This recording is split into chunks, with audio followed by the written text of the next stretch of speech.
Welcome to the channel.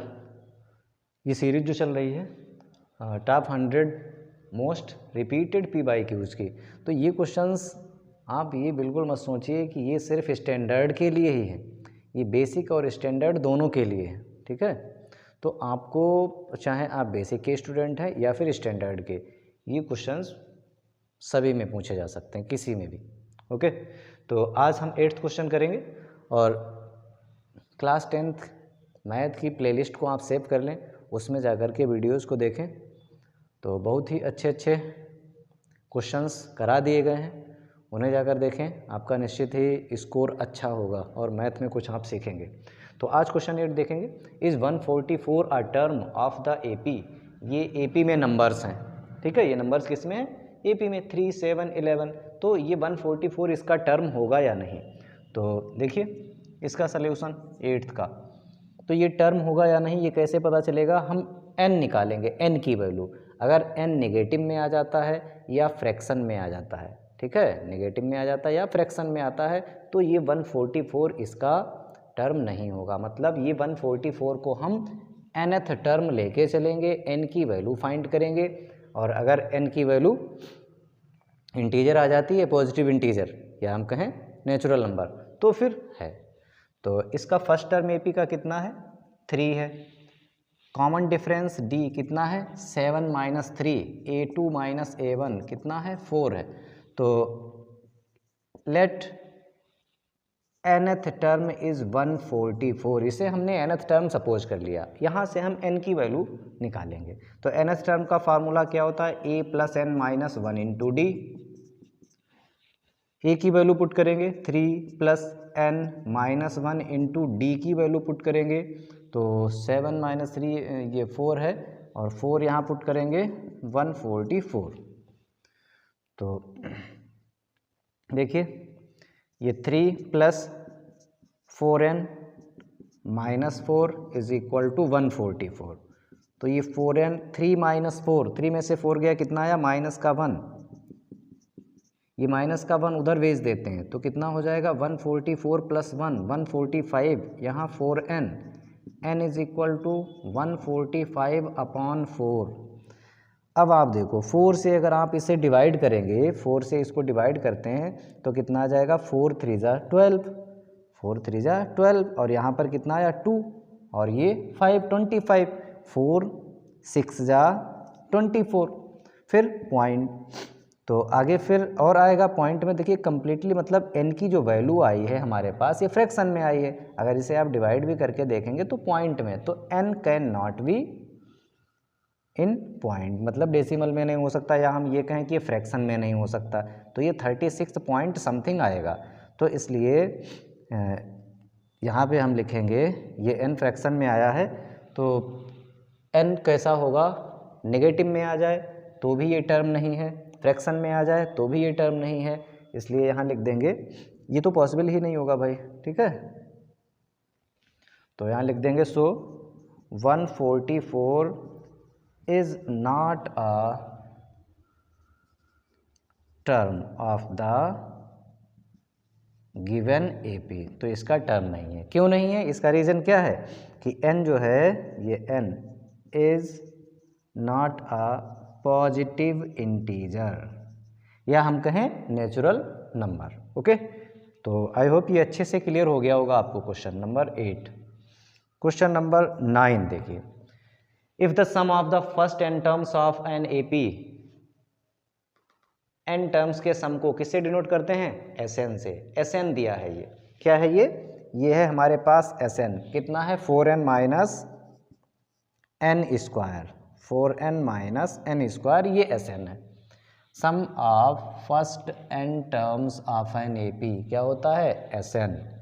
What is the 10th term and nth term? तो भाई 10th term निकालना है, nth term निकालना है। 10th टर्म हम सीधे भी निकाल सकते हैं, 10th टर्म का मतलब A10। ओके, सीधे कैसे निकाल सकते हैं? A10 के लिए हम S10 माइनस S9 करेंगे।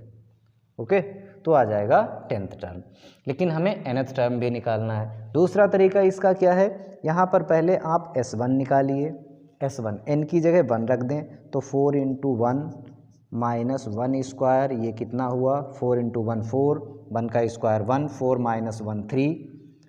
ठीक है, ये S1 है। S1 ही A1 होता है। वन टर्म का सम का मतलब A1 फर्स्ट टर्म, तो यही A1 है।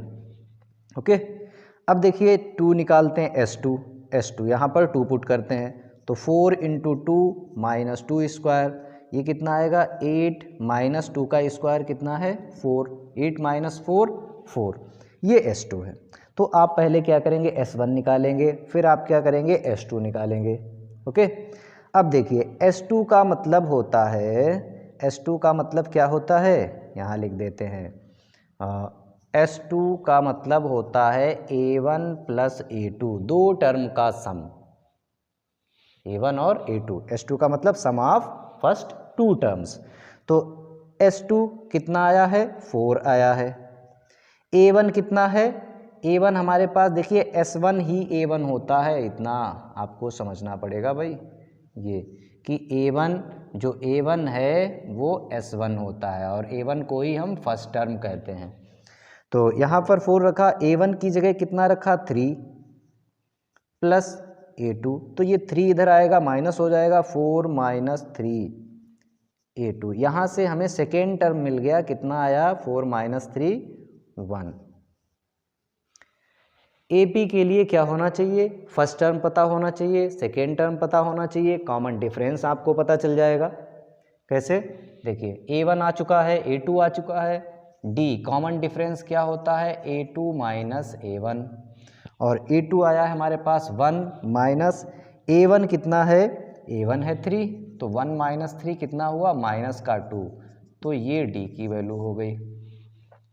फर्स्ट टर्म पता चल जाए, D पता चल जाए, आप कोई सा भी टर्म निकालें, कोई सा भी, nth term, 10th term, 25th term, जो भी क्वेश्चन में पूछा जाए।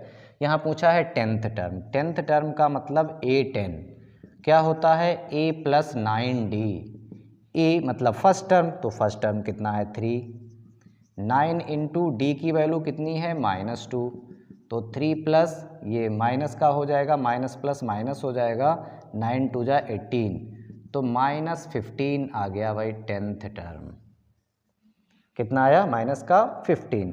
nth टर्म निकालने का मतलब क्या है an, a plus n minus 1 into D, a मतलब फर्स्ट टर्म, फर्स्ट टर्म कितना है 3, n की जगह n ही रहेगा, क्यों, क्योंकि nth टर्म बोला गया है, -1 इंटू डी की जगह कितना माइनस का 2, इसका मल्टीप्लाई कर देंगे, इसका 3 प्लस माइनस का 2 माइनस, इससे मल्टीप्लाई होगा तो कितना आ जाएगा -2n, माइनस का 2 -1 से मल्टीप्लाई होगा तो +2 हो जाएगा।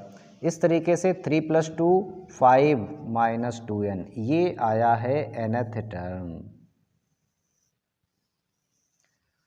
अब ये nth टर्म आया है, आप चाहे ये चेक कर लीजिए, यहाँ पर 10 रखिए, A10, तो देखिए 10, 5 माइनस 2 इंटू 10 20, तो 5 में से 20 गया, कितना आया माइनस का 15 आया, इसका मतलब ये करेक्ट है। अब कोई सा भी टर्म पूछे, nth टर्म आ गया, आप निकालते जाइए। तो आपको क्या करना है, ये मोस्ट इम्पोर्टेंट, कई बार भाई पिछली बार भी 5-5 नंबर में क्वेश्चन पूछा गया इस तरीके का, ऐसा। तो इसमें S1 निकालो, S2 निकालो, S1 ही A1 होता है, S2 का मतलब A1 प्लस A2, यहाँ से A2 निकाल लेंगे, A2 आ जाएगा तो कॉमन डिफरेंस D आ जाएगा, D आ जाएगा और फर्स्ट टर्म आ जाएगा, आ चुका है। कोई सा भी टर्म निकालें, चाहे 10th टर्म, चाहे 11th टर्म, चाहे 25th टर्म, चाहे nth टर्म। ओके, क्लियर है इतना। अब देखिए जो क्वेश्चन नंबर 10 है, क्वेश्चन नंबर 10, तो 10 के लिए if 1, 2, 4, y, x, 6 and 3, 5 are the vertices of a parallelogram taken in order, find the value of x and y। तो इसमें हमें x और y की वैल्यू निकालनी है। ओके, तो पैरेललोग्राम, एक पैरेललोग्राम बनाएंगे और उसके लिए ये वर्टिसेस रखेंगे, और इसमें आपको सबसे ध्यान ये रखना है कि पैरेललोग्राम के जो वर्टिसेस हैं वो ऑर्डर में ही रखने हैं। ओके, ऑर्डर अगर चेंज हो गया भाई तो गलत हो जाएगा, ठीक है। और फिर क्या कॉन्सेप्ट यूज करेंगे कि डायगोनल्स जो होते हैं पैरेललोग्राम के, वो एक दूसरे को बाइसेक्ट करते हैं। तो देखिए क्वेश्चन नंबर 10, तो ये एक पैरेललोग्राम है, सपोज दैट ABCD है, नाम दे दिया इसका। इसके 1,2, B के 4, C के x, और D के कोऑर्डिनेट 3, 5। तो ये ऑर्डर में हो गया, मतलब पहला, दूसरा, तीसरा, चौथा ये ऑर्डर में है।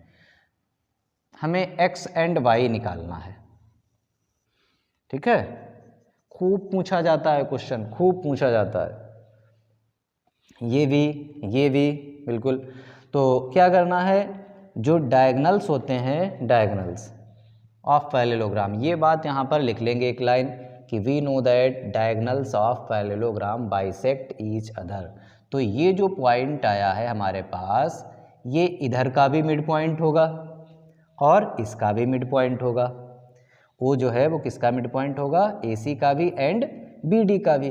तो यहाँ से हम मिड पॉइंट के इसके कोऑर्डिनेट निकालेंगे O के, और इधर से भी कोऑर्डिनेट निकालेंगे, और उनको हम x कोऑर्डिनेट निकालेंगे, इधर से x कोऑर्डिनेट इक्वल रख देंगे, क्योंकि भाई एक ही तो पॉइंट है, इसके कोऑर्डिनेट जो भी होंगे, चाहे इधर से और इधर से दोनों तरफ से निकालेंगे, उन्हें इक्वल पुट करेंगे, क्योंकि पॉइंट तो एक है तो उसके कोऑर्डिनेट तो सेम ही रहेंगे। तो यहाँ लिखेंगे हम क्या कि O के कोऑर्डिनेट निकालेंगे, कोऑर्डिनेट ऑफ पॉइंट O कब, when O is the midpoint of AC, या इसको ऐसे लिखते हैं कि कोऑर्डिनेट्स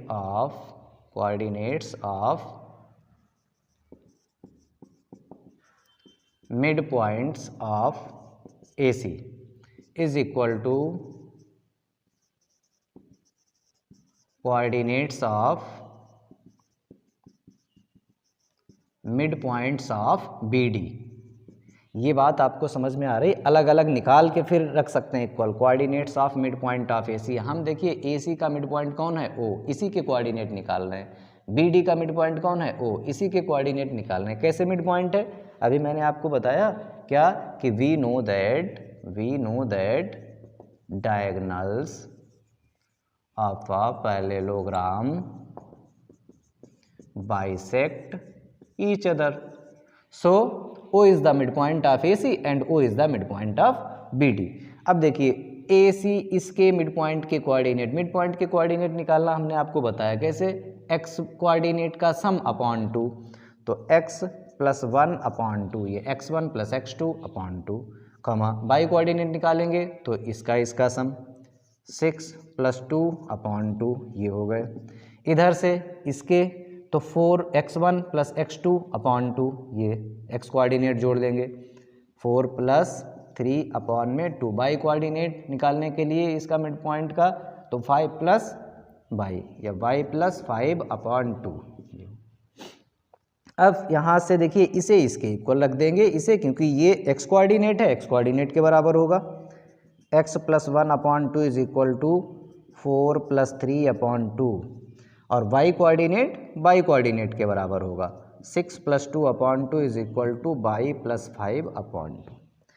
सिंप्लीफाई कर लेते हैं इसको, ठीक है। जैसे ये अपॉन का 2 अपॉन के 2 से कैंसिल हो जाएगा, जिसे 2 से मल्टीप्लाई कर दिया, तो यहाँ क्या हुआ, x + 1 is equal to 7, x is equal to 7 - 1 कितना हो जाएगा, 6, ये x की वैल्यू आ गई।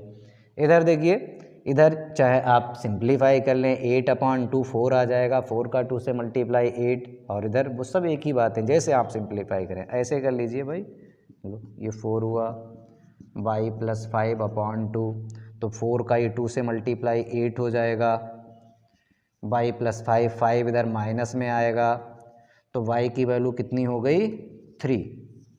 इस तरीके से हमारे पास x एंड y आ गया। ये काम आप अलग कर सकते थे, इसे अलग, फिर x कोऑर्डिनेट इसके बराबर और y कोऑर्डिनेट उसके बराबर, ठीक है। मोस्ट इंपॉर्टेंट, बिल्कुल अच्छे से तैयार कर लीजिए आप।